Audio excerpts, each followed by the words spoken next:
So this email arrived in my mailbox. Look at the date, October 29th. Last week when I was working on the ChipStory, and this is from my favorite professor, Jayant Narikar. I don't know if you know him. No. Okay, he's a very famous astronomer. He has done a lot of revolutionary work, and he writes this.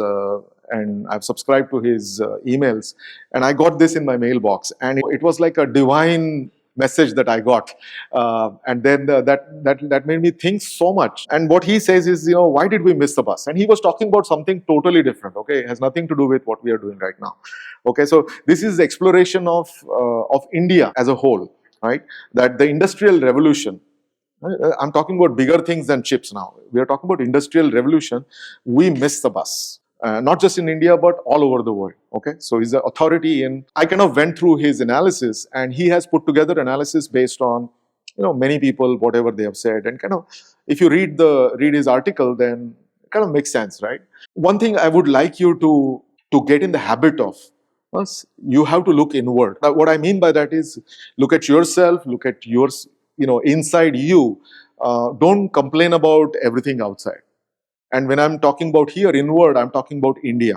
We have to look at our own country, okay, also. And we have to introspect. And this is the introspection that I thought would benefit you to make who you are going to be going forward. And so it's very important that way. So what he says is that, hey, 5th century, till 5th century and almost till 12th century AD, we were on top of our game. India was on top of our game. We had so much cool stuff going on. And Aryabhatta, Bhaskara, they are supermen of India's science revolution at that time. All that stuff was going on very well. And then suddenly after that, nothing. Okay, so there is an introspection of why did this happen? So West means UK, US, everywhere, right? A harsh living condition. Right? So if they're harsh living condition, then everybody's trying to jet out. They're trying to get out of the place to where they want to be comfortable. So you cannot do that. You cannot just leave a place. You will die. Right? Within 50 kilometers, you will die if you just leave a place in those times. So then you have to have science on your side. You have to do some inventions. You have to so all those things. The science, technology. Was a need. It was very much needed to travel and get to better living. And that's what led to colonization. Right? You know what colonization is, right? And, we are all sore about British colonized India. And this was one of the motivations why they came over here. Okay? All right. And that encouraged industrial revolution because you wanted to go somewhere. To go there, you had to do lots of things out of your skin to improve. East, on the other hand, like where we are in India, weather is fairly mild. Unless you're going to the, mountains in Himalayas, things are reasonably okay. Okay. So the weather is mild, survival is easy that way, and travel is not attractive. Why do you want to travel? We are in India, and also there was religious sanctions. Many of you know the stories about that, right? So people were forbidden to travel. People in India, many of them don't want to travel because religious restrictions make them not to travel, which is perfectly fine, right? Instead, the scholars from all over the world visited us, and we were the happening place, right? So where people came here and they lived with us, and then they we collaborated with us. They learned from us, many of them. That really stagnated our growth when it comes to pure sciences or whatever we are trying to do, right?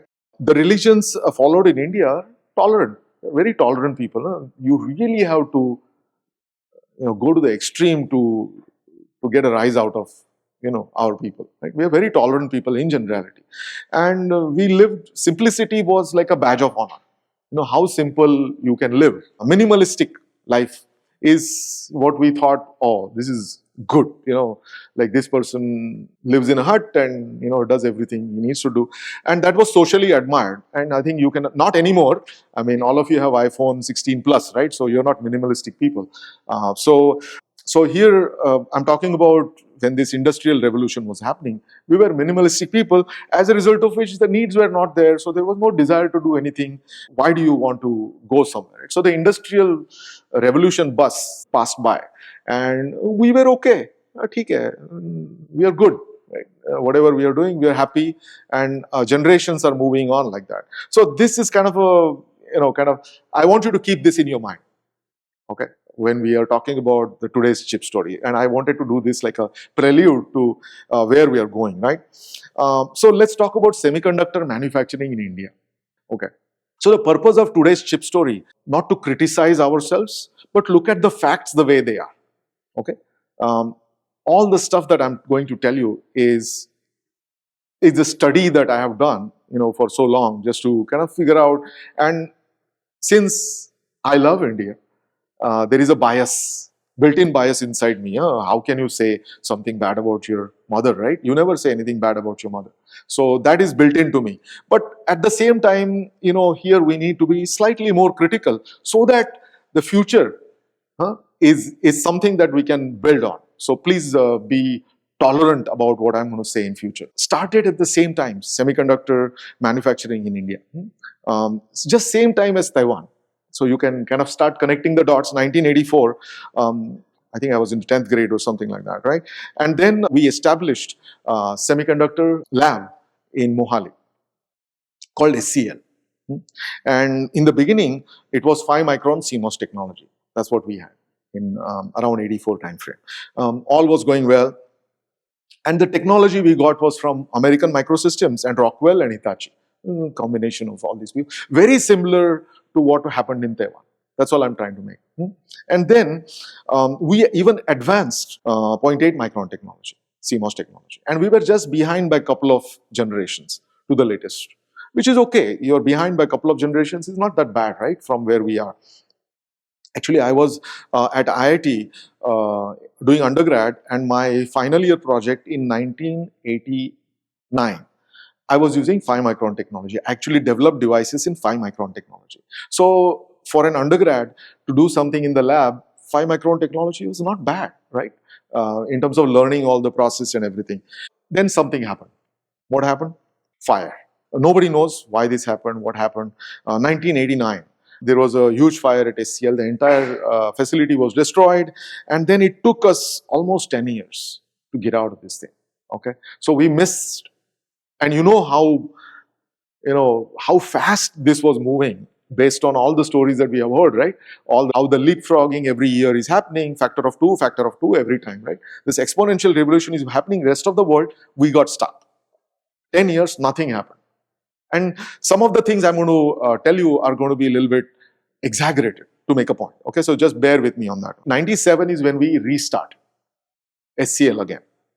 At the same time, so this is the SCL laboratory. I just picked up a picture just so that the visuals are with you about how this place looks like. This is in Mohali. About SCL, right? Kind of this place is like by the government, for the government. Because Indian government wanted this facility to be Atmanirbhar at that time. So we started this place, and it's part of the Department of Space, and now it's part of our Ministry of Electronics and IT. So this particular facility is making chips for our satellite defense applications. One of the limitations with this place is high volume production. Okay, if you remember TSMC's example, what was their biggest claim to fame? They said, we will just make chips. We will not design anything. You give me the design, I'll manufacture the chip. So if you are manufacturing chip at such a high volume, you tend to tweak out every little, efficiency out of the system to move forward. And then there is always like, next year I'm going to do better. Next year I'm going to do better, right? Here we are stuck. Here we don't have a volume. We are just limited, kalka khana. We are only worried about that. And so things didn't progress as fast. And as you already know, right, this particular business, you have to do investment. And the investment is not one time. It has to be continued. It's like we like to call it like a sinking hole or sinking black hole. You just have to pour money. And then only you can reap the benefits. And that's after like certain time when the equilibrium is reached. So we are 180 nanometer CMOS technology. When I joined IIT about 8 years ago, we were at 180 nanometer technology. And today also we are at 180 nanometer technology. So, but it meets our needs, whatever for defense applications and all those things. So that's what we are doing at SCL. The second company which kind of comes into play in India is BEL. So Bharat Electronics Limited. Now, So BEL, they started with a germanium transistor. Again, they started in 1960s. Okay, so to build things for India, for our defense applications. And then at one point they were manufacturing 20 million transistors a year. So it was a big thing at that time. And then they even acquired technology from Metcom Silicon. They produced wafers for our solar applications, Bell. They kind of, again, 1997 onwards, they focused on packaging and very select chip design. So there was always this tussle between Bell and SCL. Okay, and they had everybody had their own turf. Competition was kind of avoided. And what is the biggest thing in this game is competition, because you have to get better. Every day you have to get better than the competitor. And that's the way this technology is evolved. I mean, even within Intel, right? Intel Pentium processor, how it evolved. Because within the company, they had competition. There are two groups and they're competing brute force with each other. So that competition brings out the best in you. I mean, it's a healthy competition, but in this particular case, government was pumping money into both. So they said, hey, let's not compete. You do your piece, I'll do my piece, type of thing.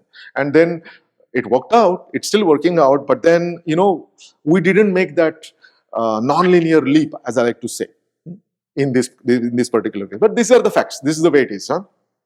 So the earlier approach, this Fab India has nothing to do with the clothes you wear, but I think right, what fabrication facilities in India, right? So the earlier approach was, as I said, by government, for government, and then there was no huge incentive to kind of make this capital infusion. We were, itna paisa hai.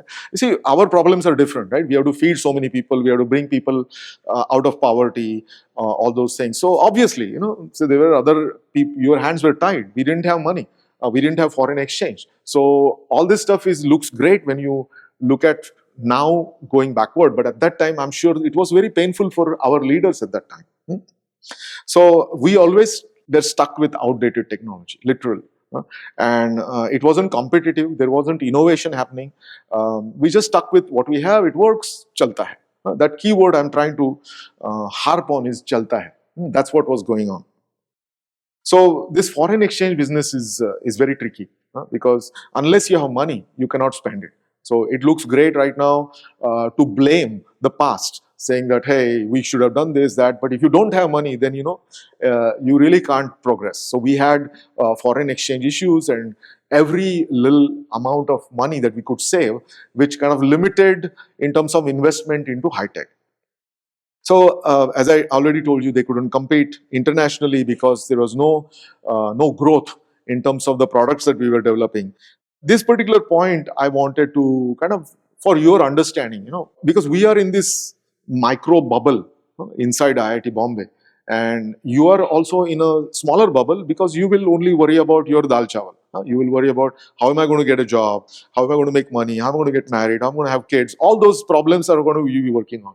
But I wanted you to kind of come out of that bubble and kind of think about bigger picture, right? So one of the bigger pictures here is we had this, because of the foreign exchange related issues, our government is obviously trying to beef up the revenues. They wanted to kind of make sure that, we have enough money to spend in the country. One of the landmark cases which hurt us was this Vodafone case. And the case was very simple, but the implications were so big for us that now we realize it. Okay, so the case was very simple. There was a tax dispute, and then the government kind of said, oh, retroactively, we're going to charge you tax. We will go back in time. Generally, what happens is you make changes, then from time t equal to 0, which is today, you have to pay. But in this case, they said retroactively. Now that hurt us. Even though these two companies, this company and government fought, and it was resolved amicably at the end, unfortunately, people outside the world, they are watching us. And they said, if you guys do this, right, what about me? What if I come to India and start doing business in India? Are you going to treat me the same way? Okay. So that hurt us, even though it wasn't supposed to be that way. Okay, do you understand the logic I'm trying to say? Because tomorrow somebody tells you in our country, if the government changes and say, no, retroactively you have to pay tax because you didn't pay enough tax. Whereas you have already paid tax for so many years, and now suddenly your personal income tax, they want to increase from whatever percentage you have by 10%. You will be very unhappy, right? and then you would say, oh, I don't want to, this is bad. So that's exactly what happened with many people who wanted to invest in India, in high technology. And our own people, I mean, lots of Indians are outside our country, would like to do things in India. They kind of balked at it. They kind of said, okay, this is not good. So this poor environment for business was one of the issues that kind of sticks out everywhere that we have. So one of my observations is there is this. I mean, and I've spent so much time outside, right? Outside India in different countries. One thing that my observation is we tend to do things in India in such a way that somebody may profit from this particular rule, right? And we see this in IIT also, right? Some student will exploit this situation in a bad way, so I will mess with everyone. I hope you understand what I'm saying, right? I'll make a rule so rigid that there's nothing you can do, because somebody, like 1% of the people will, they'll go through the loophole. And unfortunately, when you have something like that, it kills the desire of innovation. If we want to build a fab, right, then I have to import a lot of equipment. Now, if that equipment comes to India, and the companies who want to pay for that equipment, if they cannot get it quickly, we are stuck. If it gets stuck in customs for 6 months, we are dead. Because 6 months the technology has changed. That equipment is sitting there in the warehouse, right? And this is something that I observe all the time. A lot of stuff has to change over here. When I have to pay for a chip, it gets stuck, right? So there is this environment for business and innovation has to change.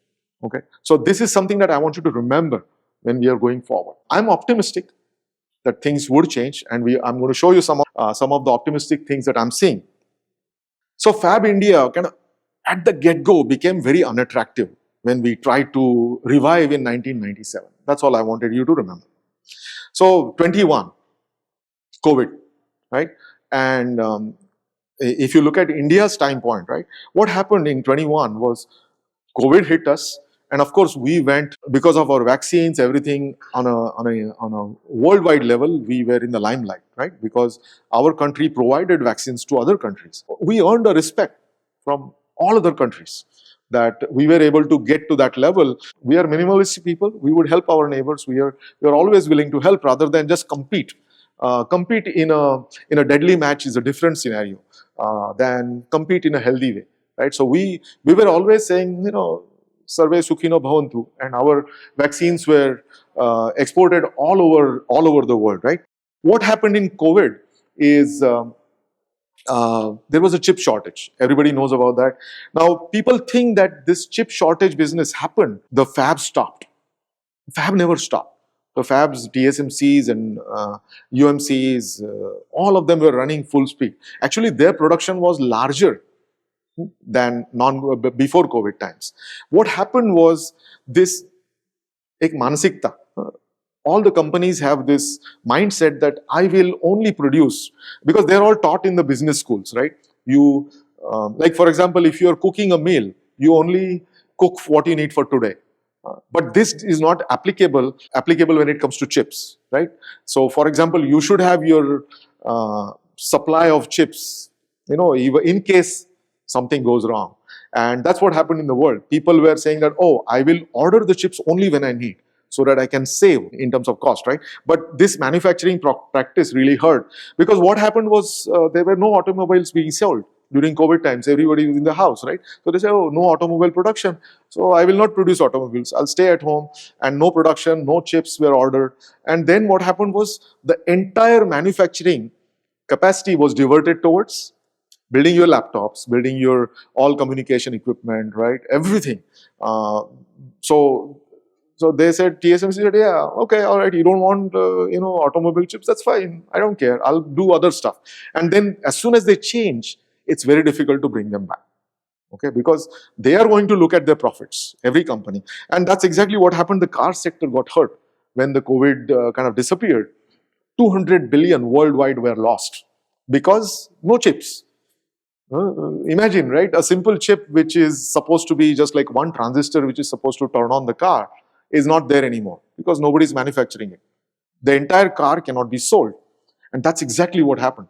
And people got bit by this particular effect quite a lot. And then people realize, oh my God, I got to have a chip manufacturing plant inside my country. Okay.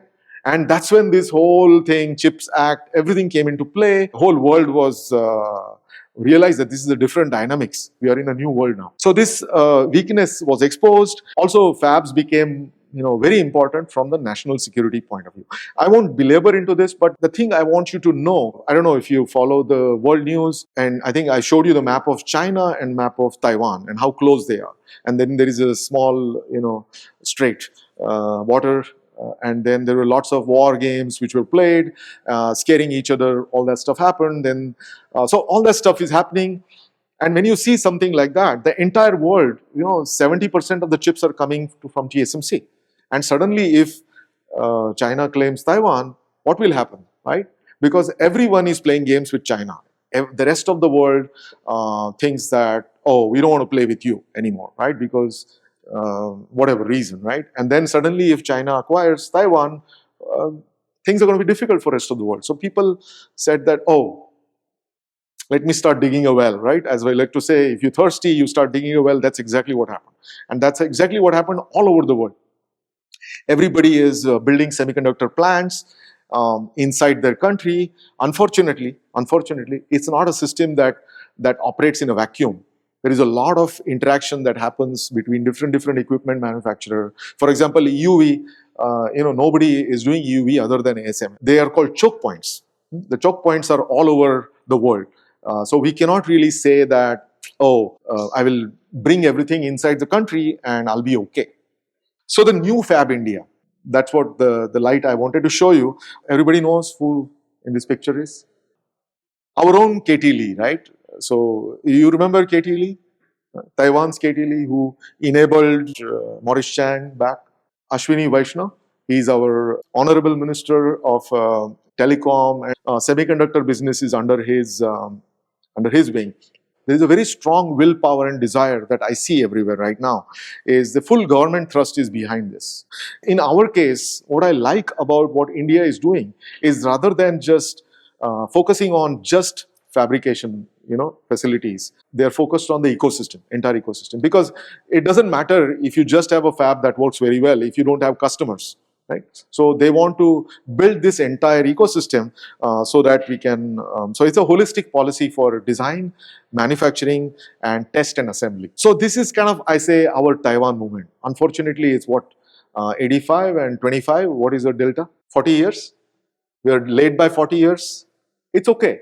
Late by 40 years is okay. I think all of you are there. So hopefully we will leapfrog, right? Now let's talk about different pieces of the puzzle, right? One is design, which is what I'm teaching you, how to design, right? That's doing great. Although I like to say that tongue in cheek. So we have 20% of the world's design engineers in India.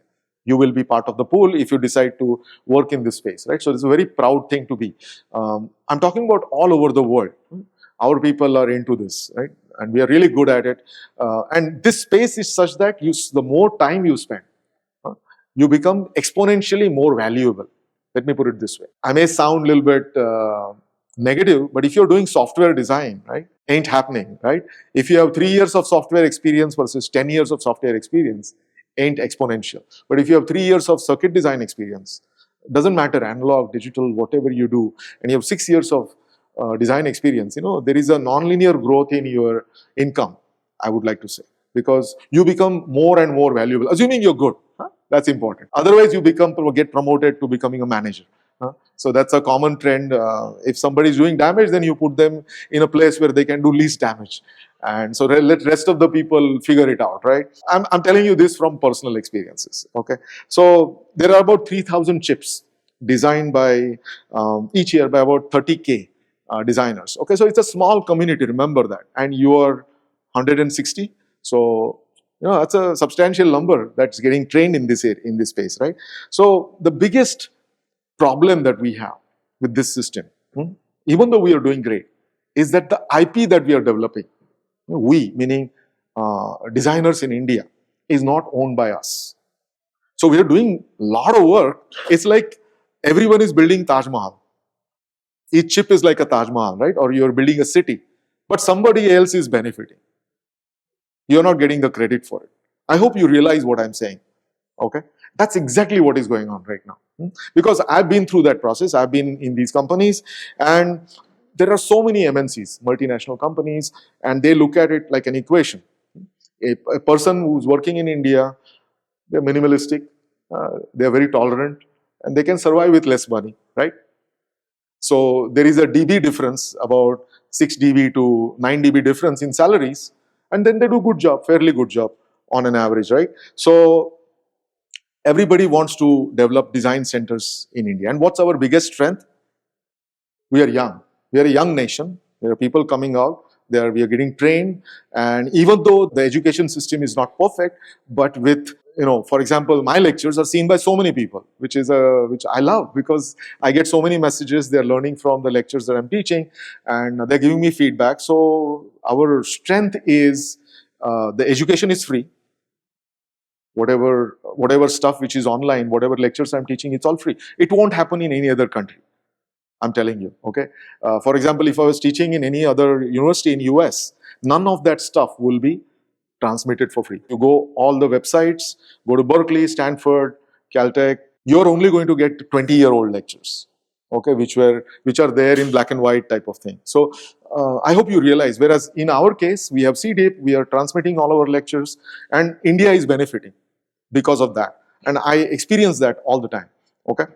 So we have so many companies which are coming here, they're setting up a shop, and the benefit is they get all the hungry people. Hungry meaning that technically they're very, very hungry. They want to do something, they want to learn something, right? So all of you will be taking up jobs in TI, but the money is being made by parent company. The designs that you build, the patents are going to be owned by the parent company, not by India. So I'm just outlining the fact the way they are. Nothing wrong with it. This is the way the facts are right now. So it's okay. We had our movement, the Taiwan movement, and where was our movement in Taiwan movement? IT. Do you remember year 2000? That's where India came into prominence because we had such a huge manpower, young manpower who wanted to do jobs. We had call centers, everything going on full swing, and money was coming to us. But we were just getting paid for our job. So it wasn't an exponential benefit that we deserve, if you understand what I mean, right? So in this case, the benefit is there, but it's not exponential. It's not exponential to you. The companies may not say that to you, but that's the way the facts are. IP is owned by somebody else. Somebody else is making money. And we are a medium to make that money. Okay, it's okay. I mean, it's not that bad, but still it bothers me. So we have our own companies. These are all Incs, Indian national companies. We are struggling there though. If you look at the number of companies which are happening here, right? But finally, they have to sell a product to outside the world, and that has to happen. And that's where I think all of you are going to come into play. My expectation is that, maybe you would start a company in this way. So we have all these super skilled design engineers that we have from IITs, right, and other institutes here. You have to shoulder the burden now, right? And so there is a very interesting program called Design Link Incentives and Chip to Startup program that I'm also part of. Government has started these programs so that to incentivize people to work into this space. The last thing I wanted to show you was, there is a lot of investment that's happening from the government, and they are making things easy. There is a big plant, semiconductor fab plant coming up in Dholera. It's a huge amount of investment our government is doing. Time will tell, 5 years down the road, how picture is going to develop, right? A lot of companies are doing OSATs, which are outsourced semiconductor assembly and test. Okay, so they are happening here. So it's a ecosystem that we are building. So this is, for us, is just a beginning. Okay, let me put it this way. So our fab needs all kind of engineers. That's one thing we are latched on to, is just EE and CS people. I mean, you need every possible type of engineer that IIT Bombay delivers and all other engineering colleges develop, right? So that needs to be realized, and then, they have to be nurtured to work in these fabs, because that's when our skills are going to multiply. Future is bright, but we have to light the fires now. If you don't light the fire, of course, we're going to get burned out, but then that's okay. It's okay to be burned out, but then there will be at least light in the future, is what I feel. So, what can you do? That's where I wanted to leave you with, the thought that I wanted to leave you with when we end the chip story, right? First thing is stick around. Okay, you want to stick around, you know what that means, right? Okay, you should be around, you should be part of this next big thing. And my wish is BSMC, Bharat Semiconductor Manufacturing Company. And I hope you are part of that big equation for India. Thank you very much. Thank you.